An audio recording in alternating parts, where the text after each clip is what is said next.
Vamos lá, já estou aqui com o doutor Fernando, prontíssimo para mais um dia. Muitas perguntas, né, doutor? Isso mesmo. Vamos lá, Elisa. Vamos lá, e você pode participar com a gente, viu? Hashtag correspondente médico, vai lá no Twitter, abre sua conta e manda sua pergunta, porque hoje a gente tem muito assunto para tratar aqui e, evidentemente, sempre dentro da Covid-19. A gente começa o quadro falando sobre mais uma vacina que deve ser aplicada aqui no Brasil, a da farmacêutica Johnson & Johnson.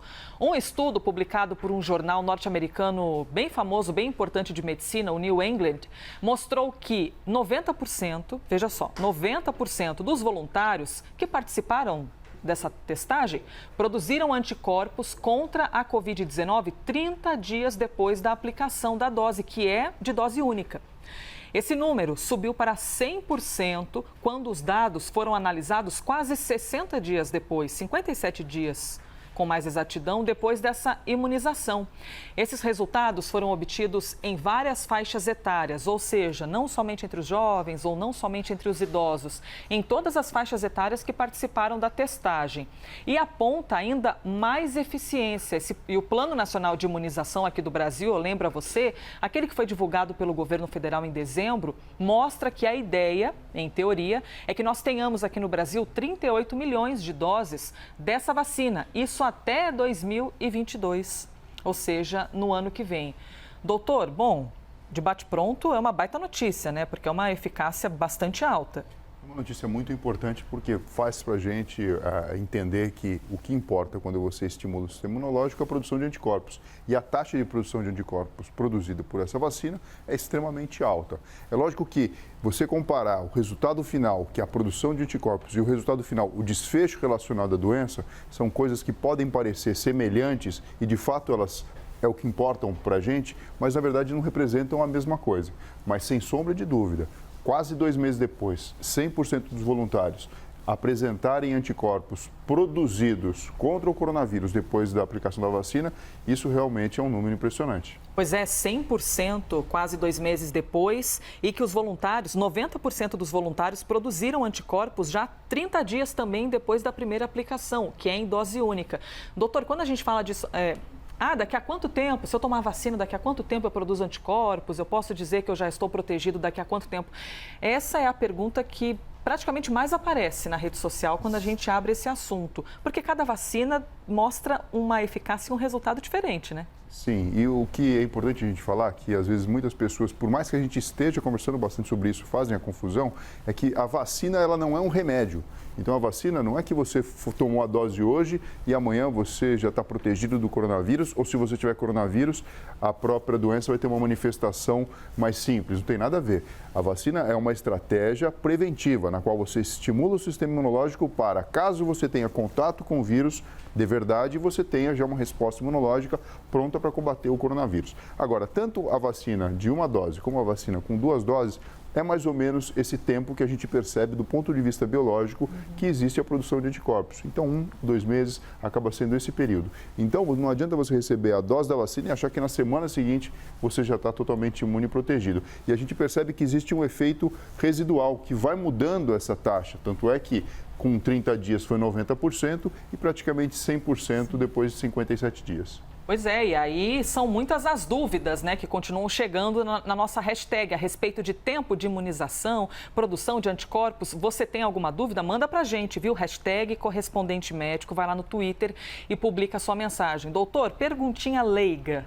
É possível que, por exemplo, a Coronavac, ela é aplicada, a eficácia dela é em 2 doses, né? Então a gente tem um sistema aí de aplica hoje uma dose e daqui a um tempo tem que ser outra. Mas pode ser que em algum momento a tecnologia avance ou mude e a gente tenha, por exemplo, a Coronavac em dose única? Isso é possível acontecer? Olha, Elisa, a gente sabe que para ter essa resposta a gente precisa realizar testes, né? E a gente sabe também que o sistema imunológico, quando ele recebe 2 estímulos, ele acaba sendo mais sensibilizado e ele pode provocar a produção de mais anticorpos, e foi o que a gente notou em relação à Coronavac, tendo em vista até comentários com evidência científica de grupos dentro desse estudo, estou falando, por exemplo, da Coronavac, que quando a segunda dose veio um pouquinho depois do que o primeiro estudo preconizava, que seriam 2 semanas, a resposta foi ainda melhor. Então, assim, muita coisa a gente ainda vai descobrir observando clinicamente, observando de perto a evolução de todos os pacientes. Agora, uma coisa a gente precisa chamar atenção, uma vacina de dose única, do ponto de vista de logística, ela tem um racional teórico muito maior do que você colocar 2 doses. Então fica mais simples, se você consegue recrutar a pessoa a aplicar a dose, do que ter a necessidade de rapidamente, em 2, 3 semanas, chamar o indivíduo de novo para receber a segunda dose. E ainda mais analisando o Brasil, né? Esse Brasilzão tão grande, em que você tem de fazer as doses chegarem a lugares tão distantes. Então, pelo menos em teoria, seria ali um facilitador desse processo. Mas vamos esperar a ciência caminhar, os estudos acontecerem, para a gente ver se existe essa possibilidade ou não um dia. O nosso próximo tema surgiu, sabe de onde? Das perguntas que vocês mandam para a gente pela hashtag Correspondente Médico. A gente vai mostrar uma imagem aqui e perguntar para você se tem alguma coisa que chama a atenção nessa imagem que vai aparecer onde? No telão ou direto para o pessoal? Pronto. Vejamos aqui, ó, as pessoas recebendo a vacina, a Coronavac, né? É o imunizante que faz parte do nosso plano de vacinação nesse momento. E aparentemente está tudo normal, não está? Ou alguma coisa chama a sua atenção? Um detalhe em comum em quase todas essas aplicações é que quem está aplicando não está usando luva, doutor Fernando Gomes. E aí chegaram tantas perguntas, a gente vai até expor aqui uma delas. A gente tem um telespectador que representa todos os outros, viu? O Marcelo Mariaschi. Não deveriam usar luvas os que aplicam as vacinas? E aí, doutor Fernando Gomes, nos responda essa. E isso não é uma exclusividade só de imagem do Brasil. A gente viu no mundo inteiro, também em muitos outros lugares, quem está aplicando não usando luva. Então, Elisa, quando você vai fazer um procedimento que você vai quebrar a barreira que acaba sendo a pele de proteção natural que toda pessoa tem, usualmente a gente utiliza luvas e utilizamos técnicas de asepsia e antisepsia para que alguma infecção, alguma complicação deixe de acontecer. Mas quando a gente pensa numa vacinação em massa, e por isso que são profissionais treinados que aplicam a vacina, existem técnicas de asepsia e antisepsia que, se não forem quebradas, elas garantem proteção, apesar da não utilização de luva. A gente tem que imaginar que existe uma preocupação logística. Então, se a gente está falando aqui, vamos supor, de 100 milhões de doses, imagina que para cada dose você precisasse utilizar uma luva nova exclusiva para cada paciente. Você multiplica por 2 pelo número de par e você imagina que se você não tiver a luva, o processo de imunização não vai acontecer. Então vamos lá, a pele precisa ser limpa e geralmente isso é feito com álcool, com algodão. A parte da agulha é uma agulha estéril, porque no passado remoto já existiu até a forma de vacinação na qual a agulha nem era sequer trocada. Sim. E perceberam que doenças passam por aí. Né? Antigamente tinha até pistola. Exatamente. Agora, a agulha, ela é descartável, ela é utilizada de uma forma única para cada paciente. Isso sim precisa ser levado em consideração. Então você percebe a técnica. O algodão com álcool é passado na pele para remover o que a gente chama de flora transitória. O que é isso? Nós temos bactérias que vivem na superfície da pele, isso é normal. Bactérias que vivem sempre de uma forma natural, a gente chama de flora residente, e bactérias que aparecem devido à sujeira. Isso é removido com esse algodão. Você faz a aplicação, então, com uma agulha que é estéril, ela é limpa, ela não tem germe algum. E encontrou de cara uma pele que já teve o contato com esse material, no caso o álcool, que fez a esterilização, que limpou, não fez esterilização, mas limpou a pele de uma forma eficiente. E assim que a agulha é retirada, um outro algodão é colocado para estancar eventual sangramento que venha a aparecer. Então, do ponto de vista prático, durante todo esse processo não houve quebra de barreira, não houve a introdução de algum elemento que estivesse possivelmente contaminado para dentro da pele. Nada que, se a pessoa tivesse com luva ou não, teria alguma diferença. E o profissional que está aplicando precisa o tempo inteiro passar álcool em gel, fazer a higienização? Exato, ali? Porque imagina, a gente fala do distanciamento social, do contato entre pessoas, então a cada paciente, a cada pessoa, não vamos falar paciente porque as pessoas não estão doentes, né? A cada indivíduo, cada pessoa que é vacinada, é interessante, né, e necessário que seja feita a higienização das mãos do paciente, porque ele está tocando nessas pessoas e você imagina, se uma das pessoas que está indo ser imunizada estiver infectada, isso pode acontecer. Tanto é que assim, da mesma forma que a gente fala, puxa vida, quando a pessoa vai votar, aumenta um ponto de fragilidade para a própria contaminação, ou então quando tem festa de fim de ano, aumenta. A mesma coisa na vacinação, porque não deixa de ser, de alguma forma, uma tendência a existir uma aglomeração que é controlada, por isso que existem filas específicas, profissionais que estão preparados para trabalhar com certo distanciamento, para que a gente não tenha, justamente quando a gente chama o povo para imunizar, oferecer um risco adicional para a propagação do coronavírus. Muito bem, explicadíssimo então para você que tinha essa dúvida. E se você tiver alguma outra, continua mandando para a gente. É interessante que vocês observem também essas coisas. São detalhes que até quem não é da área da medicina fica se questionando. Puxa vida, mas cadê a luva? Não tinha de se proteger? Agora, pois bem, está explicado pelo Dr. Fernando Gomes. E já que a gente está falando de vacinação, eu quero trazer para vocês um destaque, porque é um assunto que está no site da CNN, cnnbrasil.com.br, e já há algumas horas ele se mantém ali no número 1 como o mais lido do nosso portal. Se você quiser ter acesso a ele, saiba que é só acessar o nosso site. A gente compartilha também aqui um pedacinho dessa informação com você. Bula indica que Coronavac, a vacina utilizada neste momento aqui no Brasil, é contraindicada para poucas pessoas. E aí, nessa reportagem, eles explicam quais são, porque a CNN teve acesso ao documento que é enviado aos profissionais da saúde. E um dos pontos destacados diz que pacientes com doenças agudas, também com início de enfermidade crônica e histórico de epilepsia, devem procurar um médico antes de tomar a vacina. Então, todos os detalhes, tudo bem mastigadinho e explicado, é só você acessar o nosso site, tá bom? A gente achou importante poder trazer esse destaque aqui para você. E ainda falando sobre imunização, nós vamos entender por que é importante a vacinação, mesmo para quem já teve a doença. Com certeza, todo mundo já ouviu alguém dizer assim, eu já peguei a Covid, então nem preciso tomar a vacina, eu posso ficar por último na fila, nem preciso me preocupar porque quem pegou, não pega mais. Dizem, né?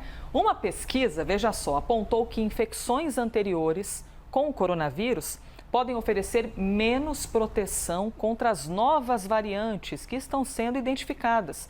O estudo também mostrou que essas mutações do coronavírus entram com mais força nas células humanas.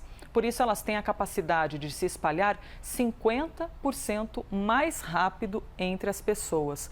Doutor, como assim esse processo de entrar mais fácil na célula humana? Elisa, precisa ficar claro aqui, não significa que essas variantes provoquem uma doença mais grave ou que tenha uma taxa de mortalidade maior. Porque a mutação que aconteceu relacionada principalmente com a proteína spike, que são aquelas espículas que ficam na membrana do próprio coronavírus, elas favorecem a entrada dentro da célula. E dessa forma, então, essas variantes, elas conseguem produzir ou pelo menos impactar na transmissão de uma forma que facilita que o contágio venha a acontecer. Então, é extremamente importante a gente entender isso. Aqui, contato com o vírus, aqui a respeito do assunto do que seriam aí entre pessoas não vacinadas e também os vacinados. Com o tempo, esses anticorpos menos efetivos, assim digamos, devem se tornar mais fortes também contra as mutações, doutor? É possível que aos poucos a gente vá ali deixando um pouquinho mais musculoso esse anticorpo? Isso pode acontecer, Elisa, mas tudo depende, né? Se a mutação ela vem e ela desafia o sistema imunológico de uma forma diferente, você vai precisar de um outro tipo de anticorpo ou de um anticorpo com uma outra característica para que você consiga ter a doença prevenida. Nesse quadro aqui, o que a gente vê é uma explicação baseada no paciente, no indivíduo que tenha tomado a Coronavac, frente ao indivíduo que não foi vacinado. Então, em linhas gerais, o que a gente sabe é o seguinte, as pessoas que não foram vacinadas, qual que é a história natural da doença? 30% não tem sintoma nenhum, quem teve contato com o coronavírus e ficou infectado. 55% tem sintomas leves, 10% tem sintomas graves, 5%, isso são números aproximados, mas dá para a gente entender a ordem de grandeza, tem sintomas críticos e desses aqui, metade podem evoluir para óbito. O indivíduo que recebeu, por exemplo, a Coronavac, 50% não se infecta. Isso para mostrar que, na verdade, a Coronavac, quando a gente fala de taxa de eficácia de 50%, ela não é uma cara e coroa.